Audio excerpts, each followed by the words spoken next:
नमस्कार, मैं राजू कुमार झा और न्यूज़ तक पर हमारे साथ एक खास मेहमान हैं। खगड़िया लोकसभा सीट से राजेश वर्मा हैं और इनसे हम बात करेंगे कि आखिर खगड़िया में जीत तो हुई है और ये जीते हैं एलजेपीआरवी, रामविलास पासवान की जो पार्टी है, लोक जनशक्ति पार्टी, उसका नाम बदला। उसके बाद इसे एलजेपीआरवी, जिसका चुनाव चिन्ह अगर मैं गलत नहीं हूं तो हवाई जहाज, इस बार हेलीकॉप्टर दिया गया।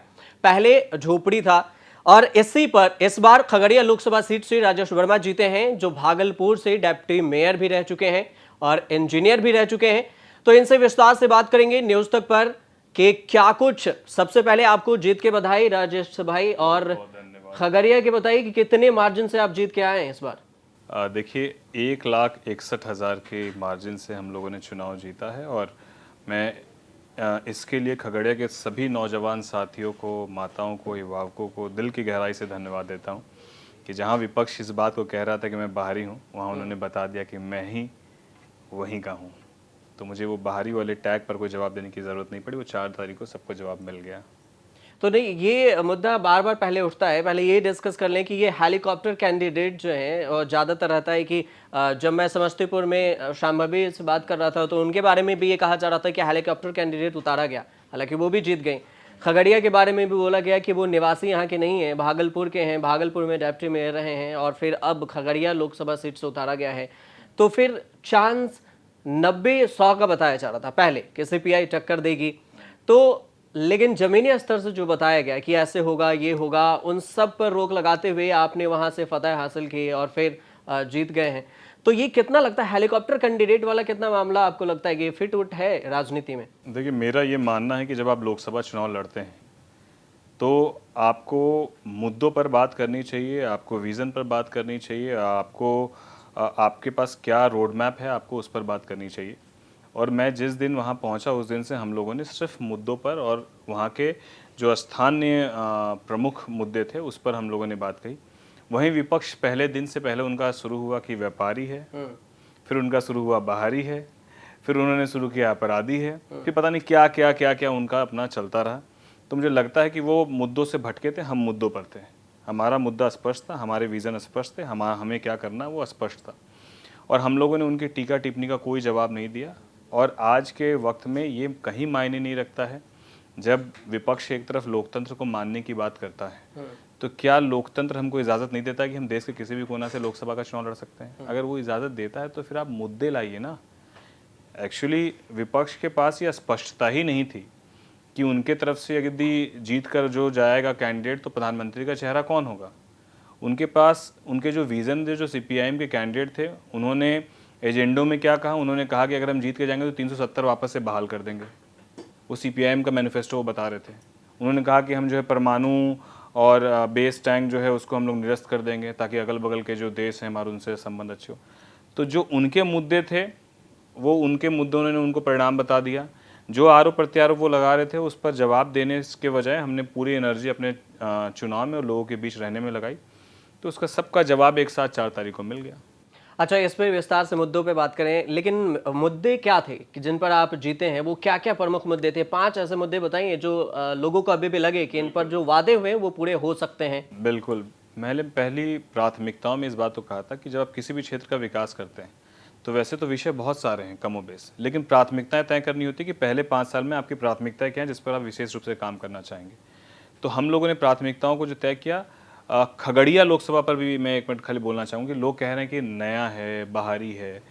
व्यापारिक रूप से, पारिवारिक रूप से, राजनीतिक रूप से, तीनों ही रूप से खगड़िया बिल्कुल सटी हुई सीट है भागलपुर लोकसभा के। और व्यापारिक, पारिवारिक और राजनीतिक तीनों रूप से हमारा खगड़िया से और खगड़िया के लोगों का भागलपुर से एक जुड़ाव रहा है। तो ऐसा नहीं है कि खगड़िया मेरे लिए बहुत नया था। हम लोग कमोबेश खगड़िया जाते आते रहे हैं, लोगों से मिलते जुलते रहे हैं। तो मेरी प्राथमिकताएं जो आज के दिन में वहाँ पर है वो यही है कि वहाँ सड़क मार्ग, जो खगड़िया लोकसभा के अंदर का जो सड़क मार्ग बाधित है, वो सड़क मार्ग कैसे दुरुस्त हो जाए। मेरी प्राथमिकता ये है कि जितने कच्चे मकान हैं वो पक्के हो जाए। वो इसीलिए हो जाएं क्योंकि इस बार आगलगी की घटना इतनी ज़्यादा हुई है, कितने परिवारों का नुकसान हुआ, कई लोगों की मृत्यु हो गई, दुखद मृत्यु हो गई, बहुत जान माल की क्षति हुई। तो मेरी प्राथमिकताओं में है कि 5 साल उन सब के पक्के मकान कैसे सुनिश्चित हो जाए। मेरी प्राथमिकताओं में है कि जो नौजवान साथी, जो चाहे वो दरोगा बहाली की तैयारी कर रहा हो, चाहे वो किसी भी अदर कॉम्पिटिटिव एग्ज़ाम की तैयारी कर रहा है, इसमें उसको फिज़िकली फ़िट होने के लिए जो है एक बड़ा खेल का मैदान चाहिए, जहाँ पर उसको जो है सुविधा युक्त कैसे जो है एक खेल का मैदान हम लोग कर सके। मेरी प्राथमिकताओं में नौजवान साथियों के लिए वो रहेगा। मेरी प्राथमिकताओं में मेडिकल कॉलेज वहाँ कैसे इस्टेब्लिश हो वो रहेगा। एजुकेशन सेक्टर में हम लोग कैसे बेहतर करें वो रहेगा। मक्के का उद्योग वहाँ कैसे लगे, क्योंकि मक्का पूरे एशिया में खगड़िया से जाता है। तो जो एशिया में खगड़िया से मक्का जाता है, उस खगड़िया में ही उद्योग क्यों नहीं लग सकता, और वहाँ रोज़गार की संभावनाएं जब बहुत है तो वो क्यों नहीं उस पर काम किया सकता है। मेरी प्राथमिकताओं में ये भी रहेगा। ये क्या वादे हैं या फिर नारे हैं? नहीं, ये वादे नहीं है, ये नारे नहीं, ये वादे हैं। ये अच्छा। हाँ, ये हम लोगों ने और ये सिर्फ बोलने के लिए नहीं है। आप इस बात को समझिए कि यदि वहाँ पर उद्योग इस्टेब्लिश होगा, तो क्योंकि मैं गैर राजनीतिक परिवार से आता हूँ, मैं व्यापारिक परिवार से आता हूँ, और मैंने बहुत स्टार्टिंग से वार्ड के चुनाव से अपने राजनीति की शुरुआत की है, तो व्यापार का अनुभव भी मेरे पास ठीक ठाक है। तो मैं व्यापारिक दृष्टिकोण से आपको बता देना चाहता हूँ कि कोई भी व्यापारी आदमी होगा जहाँ पर उसको दिख रहा है कि पूरा का पूरा रॉ मटेरियल उद्योग लगाने के लिए खगड़िया में उपलब्ध है, वहाँ से रॉ मटेरियल अगल बगल के राज्यों में जा रहा है और वहाँ पर लोग उद्योग लगाकर एक अच्छा इकोनॉमिकली अपने आप को राइज कर रहे हैं, तो ये खगड़िया में क्यों नहीं हो सकता है। तो बस लोगों के पास जो बेहतर सड़क यदि आप दे देंगे, बिजली बेहतर दे देंगे, तो मुझे लगता है उद्योग लगाने के लिए लोग ललाहित होंगे कि खगड़िया में जो है इथेनॉल का प्लांट लगे, खगड़िया में मक्का आधारित उद्योग का प्लांट लगे, ताकि रोजगार भी हो और इकोनॉमिकली भी वो आदमी स्ट्रांग हो, फाइनेंशियली भी वो आदमी स्ट्रांग हो। तो मुझे लगता है कि ये बहुत अच्छा एक अपॉर्चुनिटी होगा जो हम लोग यहाँ पर इस्टेब्लिश करने का काम करेंगे। गौर से इसलिए सुनने में और रुक के बोलना पड़ रहा है कि बोलने और सुनने में मुझे भी अच्छा लग रहा है, और हो सकता है कि जनता को भी अच्छा लगे कि हमारे नए ही सांसद हैं लेकिन वादे तो कर रहे हैं कि वो होगा। अब इस पे यकीन तब किया जाएगा जब ये वादे पूरे होंगे, उसके लिए थोड़ा वेट करना पड़ेगा। ये जरूर आपकी तरफ से भी जवाब आएगा, क्योंकि ये सवाल इसलिए भी मैं रिपीट कर रहा हूँ कि आप ही की जो सरकार है, आपके मतलब गठबंधन की, वही एनडीए सरकार अभी बिहार में नीतीश कुमार की, और कुछ दिन बीच में अगर तोड़ मरोड़ दिया जाए तो एनडीए सरकार जाती रही आती रही, और तब भी वहां पे डेवलपमेंट के नाम पे कुछ हुआ नहीं। अगर देखा जाए बीपीएल और एपीएल के कार्ड धारकों की संख्या, तो मैं एक्यूरेट नंबर तो नहीं लेकिन फीसदी में बता सकता हूं कि 80% से ज्यादा बीपीएल धारक हैं वहां पर। उनको सबसे पहले चाहिए होता है एजुकेशन सिस्टम ठीक हो, अगर खेल से भी पहले होता है कि वो खेलने तक पहुंच तो सके। उनके लिए ना मेडिकल तो दूर के बात है, कॉलेज भी ठीक ठाक नहीं है। जो वो खगड़िया से हो या फिर भागलपुर से हो या फिर समस्तीपुर से हो, बेगूसराय से हो, ये सब तो जाते हैं फिर पटना पढ़ने के लिए। खगड़िया के कुछ क्षेत्र से समस्तीपुर के कोचिंग में आते हैं या फिर वहाँ बरौनी जाते हैं, लेकिन वहाँ पे इंस्टीट्यूट ही नहीं है। तो जब ग्रेजुएशन ही नहीं होगा तो मेडिकल कहाँ, 12th ही नहीं होगा जब, तो वो कैसे होगा। महिलाओं के लिए अगर देखें तो महिला की रोजगार में तो कम है ही, शिक्षा के स्तर पे लड़कियों की भी संख्या काफ़ी शिकायतें आती रहती हैं। जब हम कमेंट करें या फेसबुक से भी लोग मैसेंजर पे भी भेजते हैं कि सर आप हमारे क्षेत्र से हैं तो ये चीज़ें नहीं हो पा रहा है, मैं किसको बोलूँ। क्योंकि कई बार ऐसा हुआ है सांसद जी पहुँचे ही नहीं, सांसद जी सुनते ही नहीं है।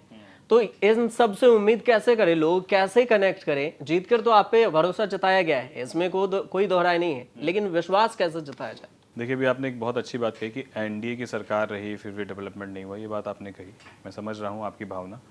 लेकिन मैं आपको बता देना चाहता हूँ कि बच्चा भी जब रोता है ना तब माँ दूध पिलाती है, छोटा बच्चा। तो आपको बताना पड़ता है, जो जनप्रतिनिधि हैं उनको प्राथमिकताएं तय करनी होगी कि हमारे क्षेत्र की प्राथमिकताएं क्या हैं।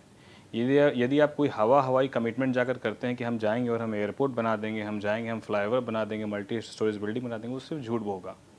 इसलिए मैंने पहले दिन से इस बात को कहा कि मैं नगर निगम की राजनीति करके आया हूँ 5 साल, और नगर निगम का काम क्या होता है कि सड़क, नाली की सफाई, घर घर शौचालय कैसे सुनिश्चित हो, लोगों को आवास योजना का लाभ कैसे मिले, घर घर नल का जल कैसे पहुँचे, जो बेसिक जन्म से लेकर मृत्यु प्रमाण तक, वो बेसिक जो लोगों के पर हर दिन की जो रिक्वायरमेंट है, मैं उस पर 5 साल काम करके आया हूँ। तो मुझे मालूम है कि लोगों का आखिरी जो व्यक्ति है उसकी परेशानी क्या है। तो मैंने पूरे चुनाव में मैं उसी पर ही बात करते हुए आया हूँ, मैंने कोई हवाई कमिटमेंट नहीं किया है।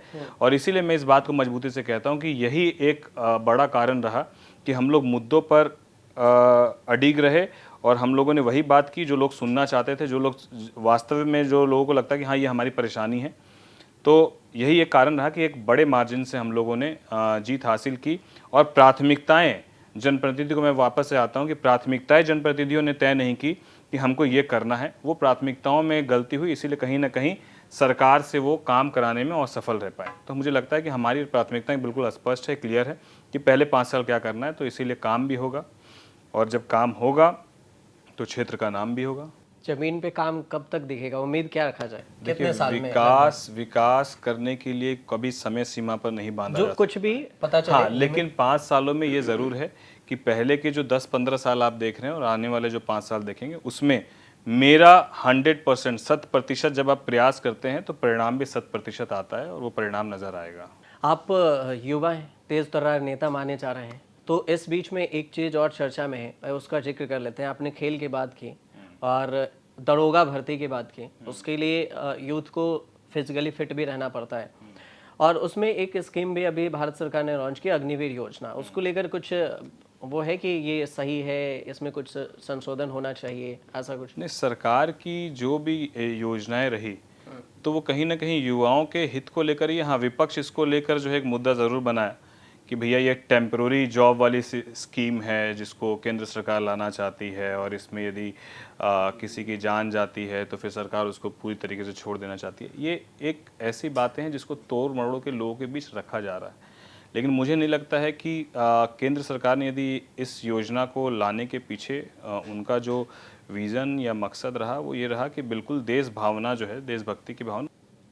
सही, बिल्कुल सही है। मेरे मतलब पर्सनली बताइए, राजनीति से हट के, मतलब राजनीति से हट ठीक कर है, ही बता राजनीति में रहा तो हूँ। बात वो चीजें होंगी, लेकिन जब आप किसी भी निर्णय को देखते हैं सर, तो उसमें अच्छी और खराब दोनों ही बात होती है। तो 100% अच्छी हो ऐसा ज़रूरी नहीं है, थोड़ा बहुत 19-20 हो थोड़ा सा सकता है। चेंज के जरूरत। नहीं, हम चेंज की बात नहीं कर रहे हैं। आप कोशिश कर रहे हैं कि मैं कुछ चेंज की बातें कहूँ, लेकिन मुझे लगता है कि यदि उसमें कुछ 19-20 रहा होगा तो उस पर मुझे लगता है कि तमाम शीर्ष नेतृत्व जो मुझसे ज़्यादा तजुर्बेदार अनुभवी लोग हैं, वो उस पर, जिस वक्त ये विरोध हुआ था उस वक्त भी उन लोगों ने उस पर तमाम बातें को स्पष्टता के साथ रखा है। तो मुझे लगता है कि मेरे नज़र में तो सही है। बिहार में तीसरे नंबर की पार्टी है एलजेपीआर, जिनके सांसद 100% स्ट्राइक रेट से जीत के आए। और उनके सांसद अगर ऐसे कहें कि मुझे लगता है थोड़ा बहुत लगता नहीं है, शहीद का दर्जा नहीं देना चाहिए अग्निवीर जो युवा हैं उनको, देखिए, वही बात है। उनके लिए पेंशन नहीं देना चाहिए था। नहीं, अब वही मैं कह रहा हूँ कि जहाँ पर संशोधन की ज़रूरत है वहाँ पर शीर्ष नेतृत्व जो भी हैं वो सब हम लोग भी इस बातों को रखेंगे। और आप इंजीनियर रहे हैं, आपको पता है कि बिहार से जो युवा जाते हैं, ट्रेन भर भर के निकलते हैं कि हम बाहर जाएं, मुझे थोड़े से ही रोजगार मिल जाए। इतना तक कि आप इंजीनियर हैं तो इंटर्नशिप में देखते हैं, स्टाइपेंड के तौर पे भी अगर दिया जाता होगा तो कितना देते होंगे, 10,000 12,000। और जो बिहार के युवा हैं खासकर, वो 10-12 हज़ार पे जिंदगी यापन करने पे मजबूर हैं अभी। नहीं, ये एक बड़ा विषय ज़रूर है कि लोग रोज़गार के लिए पलायन जो है वो बिहार से होता रहा है। मैं इस बात को बिल्कुल डिनाई नहीं करता हूँ कि वहाँ पर उद्योग लगना चाहिए, वहाँ पर भी जो है रोज़गार के अवसर उत्पन्न होने चाहिए, वहाँ शिक्षा का अच्छा माहौल होना चाहिए, क्योंकि ताकि बाहर लोग पढ़ने नहीं जाए। ये बिल्कुल, मैं इस बात को कहने में बिल्कुल गुरेज नहीं है। और मुझे लगता है कमोबेश इस पर बहुत काम हुआ है और बहुत काम होने की ज़रूरत है, जिस पर अब यंग लोगों की टीम भी आ रही है। हमारे नेता ने तो सभी यंग लोगों को मौका तभी दिया मैं बोल रहा हूँ कि जो तीसरी उम्मीद जो है बिहार में, वो कहा जा रहा है कि तीसरे नंबर की पार्टी है भी, जो हमें 5 मिला और 100% स्ट्राइक रेट से हैं, तो वो चिराग पासवान की तरफ उम्मीदें नजर आ रही हैं युवाओं को। तभी तो आपको 5 लोकसभा से पांचों को एक ही बार में जिता के युवाओं ने भेजा, और वहाँ के क्षेत्र के लोगों ने। तो इससे उम्मीद रखा जाए, रोजगार जरूरी है तो वहाँ पर वो देखा जाएगा। चलिए, रोजगार पे भी होगा, अगर नहीं हो तो आप भी जो खगड़िया के रहने वाले हैं या फिर बिहार से हो तो सांसद जी हैं, कमेंट करके जरूर बताइएगा ताकि पता चल सके कि कितने दिनों में क्या होता है वहाँ पर विकास में। नीतीश कुमार को लेकर क्या लग रहा है आपको? नहीं, माननीय मुख्यमंत्री से हम लोग जीतने के बाद सभी 5 के 5 सांसद मिलने गए थे। वो पूरी मजबूती के साथ एनडीए के साथ है, इसमें कोई संशय की जगह ही नहीं। बल्कि जब हम लोग मुलाकात किए तो माननीय मुख्यमंत्री जी ने स्वयं इस बात को कहा कि हम चाहते हैं कि जल्दी से जल्दी सरकार का गठन हो जाए, इन तमाम विषयों पर विराम लग जाए, जो तमाम तरह की बात चल रही हैं उस पर विराम लग जाए। तो पूरी तरीके से साथ हैं, इसमें कोई संशय थोड़ी है। तो वो साथ में हेलीकॉप्टर में साथ में थे या दूसरे हेलीकॉप्टर में आ रहे थे आप? कौन? हवाई जहाज जो पटना नहीं, वो तो हम लोग दूसरे हवाई जहाज में थे, हम लोग इंडिगो में थे। वो दूसरे फ्लाइट में थे। अच्छा, इसको लेके अंदर में चर्चा हो रही थी कि तेजस्वी यादव पास में बैठे हैं और ये वो कोई इंसिडेंस है कि मतलब एक ही फ्लाइट में जो है दो नेता का मिल जाना कोई बहुत बड़ी बात नहीं है, तो हो ही सकता है भैया। जब सब लोग दिल्ली जा रहे हैं तो कोई हो सकता है एक ही फ्लाइट में दो लोग आ जाएं। ये कोई इंसिडेंट है बिहार के राजनीति में कभी कभी उथल पुथल मचा देता है, ये आपको पता होगा। चर्चाएं होती रहनी चाहिए, लेकिन मैं आपको फिर बता रहा हूँ बहुत मजबूती से माननीय मुख्यमंत्री जी साथ हैं और कहीं कोई संशय जो है वो इसमें नहीं है, किसी के मन में कोई इफ बट नहीं है। और माननीय मुख्यमंत्री जी का खुद रुझान यही है, उनकी खुद इच्छा यही है कि इन तमाम बातों पर पूर्ण विराम लगे, सरकार जल्दी से जल्दी गठित हो। माननीय प्रधानमंत्री जी मुझे लगता है कि कल नहीं तो परसों जो है वो शपथ भी ले लेंगे, तमाम चीज़ें स्पष्ट हो जाएंगी। नीतीश जी पे सुयन है ना थोड़ा बहुत, क्योंकि आपके सहयोगी पार्टी में होते वो हैं अभी, और चिराग पासवान से अच्छे खासे रिश्ते भी हैं, बातचीत भी होती है। तो इसलिए तो मैं कह रहा हूँ आपको कि हम लोग स्वयं मिलकर आए, मैं इसलिए तो आपको मजबूती से तो कह रहा तभी हूँ। तो मैं आपको पर्सनली पूछ रहा हूँ कि आप गए होंगे तो कुछ तो बात हुई कि एकदम 100% तो कॉन्फिडेंट। वही तो मैं कह रहा हूँ कि जब हम लोग गए तो उन्होंने खुद ही इस बात को कहा कि हम लोग चाह रहे हैं कि जल्दी से जल्दी सरकार गठन हो जाए, माननीय प्रधानमंत्री जी जो हैं वो शपथ ले ले, हम लोग इस चर्चा पर पूर्ण विराम दे दें। वो खुद ही चाह रहे हैं इस बात को लेकर। अच्छा, ये पहल उनके तरफ से ज़्यादा तीव्र पार्टी गति से में की जा रही है। अंदर में कुछ ऐसा बात होती है कि यार हम किस बात से सहमति सपोर्ट करेंगे, जैसे एलजेपीआर को क्या हम एनडीए में कोई पोस्ट वोस्ट मांगा जा रहा है, ऐसा कुछ? नहीं, देखिए हमारे नेता ने हमेशा से इस बात को कहा है और इस बात को प्रमुखता से सब लोग सारे मीडिया चैनल भी कहते हैं कि वो मोदी जी के हनुमान हैं। तो हमारे नेता का व्यक्तिगत स्वार्थ शून्य है। अगर व्यक्तिगत स्वार्थ हमारे नेता का होता तो पहले भी हमारे नेता मंत्री भी बन गए होते, बिहार में भी मंत्री उनके होते। तो मेरे नेता का निस्वार्थ भाव से केवल देश हित को देखते हुए हमारे नेता ने स्पष्टता से इस बात को हमेशा कहा है कि हमारी प्राथमिकताएं ये है कि हमको इस बात की खुशी है, हमारे नेता इस बात को कहते हैं कि हमारे देश के यशस्वी प्रधानमंत्री तीसरी बार प्रधानमंत्री की शपथ लें बिना किसी डिमांड के। निस्वार्थ भाव से। बिल्कुल। तो फिर पता चला है कि वो कैबिनेट के एक पोस्ट कह रहे हैं कि हमें नहीं, ये पता चलना सूत्र और वास्तविकता में बहुत अंतर है। ये आप सूत्र बता रहे हैं जो आप कह रहे हैं कि पता चला है, लेकिन क्या वास्तविकता में हमारे नेता ने कोई डिमांड रखी है? ये बात ये तो आप लोग बीच में बताएंगे ना, आप ही लोग। कहीं ऐसी कोई हमारे नेता ने कोई शर्त नहीं रखी है, बिना शर्त के वो हमारे यशस्वी प्रधानमंत्री जी के साथ हैं। आगे भी ये चीजें होंगी जल्दी। अच्छा, लोकसभा के बाद विधानसभा का जो प्लान है उसमें कुछ लग रहा है बिहार में कुछ नया परिवर्तन या फिर कोई नए प्लान एलजेपीआर की तरफ से, पूरी पार्टी की तरफ से? अगर नया परिवर्तन होगा इस बार, ज़्यादा माइंडेड से एनडीए जीत कर आएंगे। नया परिवर्तन होगा इस बार। पार्टी का स्टैंड क्या रहेगा? वो एनडीए तो ठीक है बीजेपी की तरफ से, लेकिन अपना एलजेपीआर का क्या है? ये तो शीर्ष नेतृत्व बैठ के तय करेंगे भैया कौन सी सीट पर कितनी सीटों पर चुनाव लड़ा जाएगा। हमारा परफॉर्मेंस 100% स्ट्राइक रेट वाला रहा है, वो अगर अलायंस में होगा तो फिर हम लोग 100% स्ट्राइक रेट के साथ आएंगे। अच्छा, एक कमेंट आ रहा था, मैं अभी पढ़ रहा था जब शाम भी का मैंने इंटरव्यू चलाया तो उसके नीचे कि ये युवाओं को टिकट मिलता कैसे है? ये प्रश्न राजनीति से हटके अगर वैसे बता। ये अच्छा प्रश्न आपने पूछा कि युवाओं को टिकट मिलता कैसे है। क्योंकि बहुत सारे युवा तो घिसते रह जाते हैं। हाँ, ये बहुत अच्छा प्रश्न आपने कहा कि देखिए जब आपके अंदर पेशेंस होगा तो मुझे लगता है कि आपको मौका मिलेगा, लॉयल्टी रहेगी तो आपको मौका मिलेगा। और बिल्कुल ये मैं कहीं ना कहीं इसमें लक भी एक बड़ा फैक्टर है। और जो ये सवाल पूछ रहे हैं उनके अंदर की मंशा क्या है वो बहुत इंपॉर्टेंट है कि प्रश्न पूछने के पीछे का